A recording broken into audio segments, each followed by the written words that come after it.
आज मैं आपको 3 तरह की तस्वीरें 3 तरह के पक्ष के साथ दिखाऊंगी और उसमें सिर्फ इतना देखिएगा कि आखिर ये दिल्ली पुलिस कहां खड़ी है, दिल्ली पुलिस किस तरफ है, और खुद आपको समझ में आ जाएगा।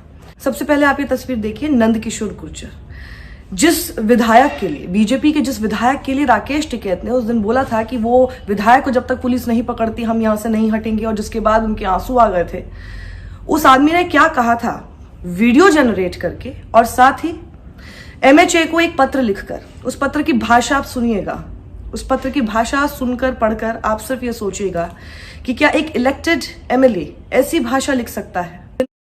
शर्मसार हैं जो थोड़े बहुत बरगला करके इनके साथ आए थे। आज भी जितने भी वहां बैठे हैं वो 100% आतंकवादी हैं, क्योंकि जो फर्जी जो किसानों के नेता बने थे वो मुंह छुपा के दुम दबा करके यहां से भाग चुके हैं कायर। आज उनको जरूरत है कि पुलिस उनको शूट करे। अगर वो नहीं भागते 24 घंटे के अंदर तो सरकार के सामने अगर कोई ऐसी दिक्कत है तो मेरी विधानसभा और एनसीआर के लोग एकदम तैयार हैं, और हमारे समाज के लोग भी एकदम पूरी तरह तैयार हैं कि इनको जूते मार के खदेड़ने का काम करेंगे। ये कौन है? Is this their work? क्या ये इनका काम होना चाहिए कि किसी रास्ते को खाली कराया जाए? पैटर्न समझिएगा, शाहीन बाग के समय पर भी सेम पैटर्न सामने आया था। कपिल मिश्रा सड़क पर आ गए थे और बिल्कुल ये दूसरे कपिल मिश्रा बनने की कोशिश कर गए, और वही बात इन्होंने कही। पर इन लोगों को कुछ होता नहीं है, इनको कोई टच नहीं करता। वजह आपको साफ पता है। दूसरी तरफ एक तस्वीर देखिए, मनदीप पुनिया जर्नलिस्ट है, युवा जर्नलिस्ट है। इन लोगों ने एकदम वायलेंस इंसाइट करने वाली बात कही थी, लेकिन वहीं जर्नलिस्ट मनदीप पुनिया जो है, उन्होंने अपनी बात फेसबुक लाइव के जरिए रखी थी एक दिन पहले अरेस्ट होने से। तो उनको अरेस्ट क्यों किया गया? क्योंकि उन्होंने अपने वीडियो के जरिए ये बात आप सबको बताई थी, एक फेसबुक लाइव करके, जिसके अंदर पूरी तस्वीरों के साथ कि कैसे वहां पर जो लोग पहुंचे हुए थे वो बीजेपी के लोग थे, उनकी तस्वीरें भी दिखाई थी, और साथ ही ऐसी तस्वीर भी दिखाई थी जिसके अंदर पीछे पुलिस लगातार खड़ी हुई है मूक दर्शक बनके, और पत्थरबाज जो है वो वहां पर पत्थरबाजी कर रहे हैं।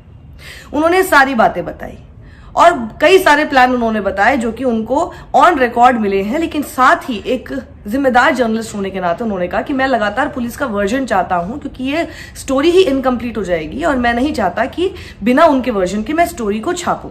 मैं खुद देख रहा था कि दंगाइयों के साथ आप उनको बैकअप दे रहे थे, मतलब वो पत्थर चला रहे हैं और अगर किसानों के ऊपर उनको बैकअप देने के लिए पुलिस आंसू गैस छोड़ रही है ताकि किसानों की आंखों में जलन होने लग जाए और ये पत्थर उनके ऊपर आराम से फेंक सके। इसी वजह से इतने 50 के आसपास किसानों के सरों में चोट आई है। दिल्ली पुलिस ने प्रॉपर बैकअप दिया है। ये पूरा फासिस्ट मॉडल है, आप इसको आप समझे तो ठीक है। अभी जो और इन्फॉर्मेशन जो आएंगी मैं आप तक शेयर करता रहूंगा। मैं कोशिश कर बहुत सारी चीजें हम अभी लिखित में नहीं पेश कर पा रहे हैं, इसलिए मैंने छोटा सा वीडियो बनाया जो रिपोर्टाज जो मैं लिख रहा हूं इस पूरे इंसिडेंट के ऊपर।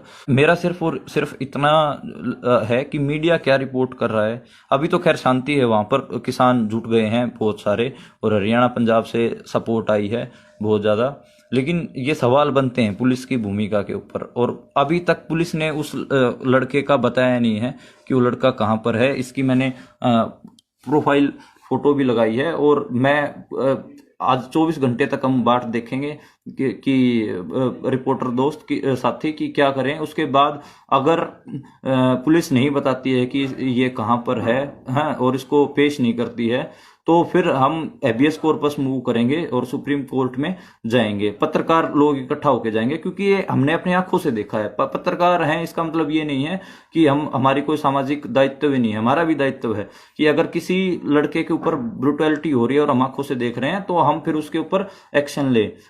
बिल्कुल एक अनबायस्ड रिपोर्ट जो हो सकती थी, और उन्हें पता था कि इस तरह की रिपोर्ट छापने वाला है, उससे पहले उसे पकड़ लिया ये कहकर कि हमारे काम में बाधा डाल रहा है। बताइए, 50 उनकी वाइफ ने ये सवाल उठाया है कि जिनके पास हथियार है, जिनके पास डंडे हैं, जिनके पास इतना बड़ा अमला है, जिनके पास लीगैलिटी है, जो पुलिस वाले हैं इतने सारे हैं नंबर में, 50 लोग, उनके सामने एक मनदीप पुनिया कैसे काम में बाधा डाल सकता था?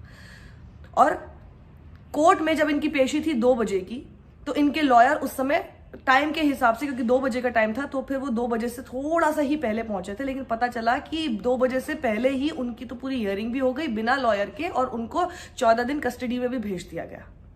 अब एक और तस्वीर मैं आपको दिखाती हूं जहां ये खबरें सामने आ रही हैं और ये आरोप लग रहे हैं पुलिस के ऊपर, प्रशासन के ऊपर, कि लगातार जेसीबी से खुदाई की जा रही है। दो जेसीबी लगा रखी है यहाँ पे।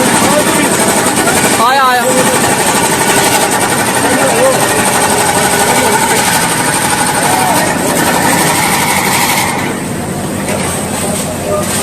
ये यहाँ पे किसान जाने के बाद में रात में शुरू कर दिए हैं यहाँ पे रोड पाड़ने के लिए।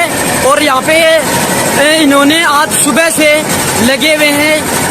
ये सीमेंट के भी बहुत ज्यादा लगा रखे हैं और इनमें गाड़ भी गिर दिया है।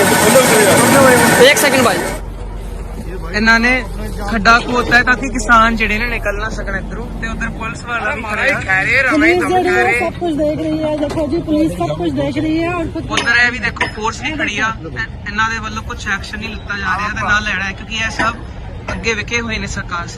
अब पुलिस को आप देखिएगा, एम्बुलेंस की गाड़ी आती है, इतनी सारी बैरिकेडिंग वहां पर है। मैं आपको पर्सनली बता रही हूँ, मेरे भी आप वीडियोस में भी आप देख सकते हैं।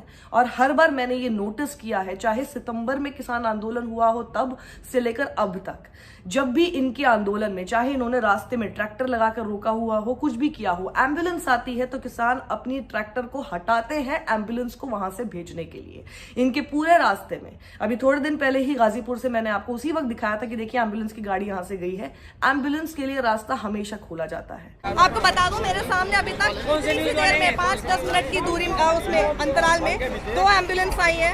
एम्बुलेंस आराम से जाती है, लेकिन पुलिस ने रास्ता नहीं खोला एम्बुलेंस के लिए। लेकिन दिल्ली आगे पुलिस ने रास्ता रोक रखा है, एम्बुलेंस को जाने नहीं दिया जा रहा है। ये देखिए, टिकरी बॉर्डर से बात कर रही है एम्बुलेंस, देखिए यहाँ से वापस मुड़ के जा रही है। इसमें पेशेंट है, लेकिन दिल्ली पुलिस ने देखिए सारा रास्ता बंद करके रखा हुआ है। ये देखिए पुलिस मुड़ के वापस जा रही है अभी, और एम्बुलेंस वापस जा रही है। दिल्ली पुलिस ने पूरा रास्ता बंद किया हुआ है।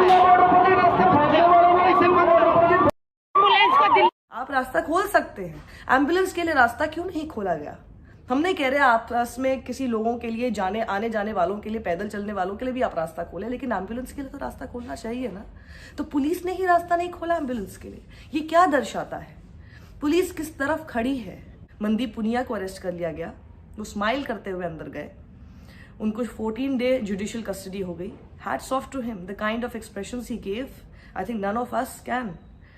इतने युवा हैं और उसके बाद भी वो दिल जीत के चले गए।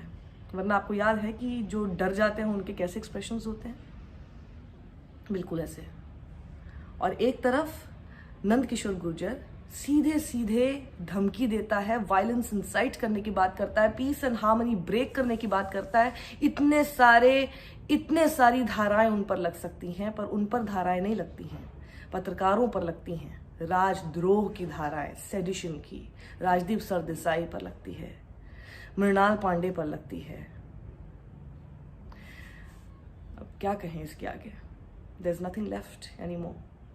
मैं तो सिर्फ इतना कहूंगी, इस सच को आप ज्यादा से ज्यादा लोगों तक पहुंचाइए, ताकि लोगों तक सच पहुंचे कि हो क्या रहा है और कितनी चुनौतियों के साथ जर्नलिस्ट, एक्चुअल में जो जर्नलिस्ट हैं वो रिपोर्ट कर रहे हैं।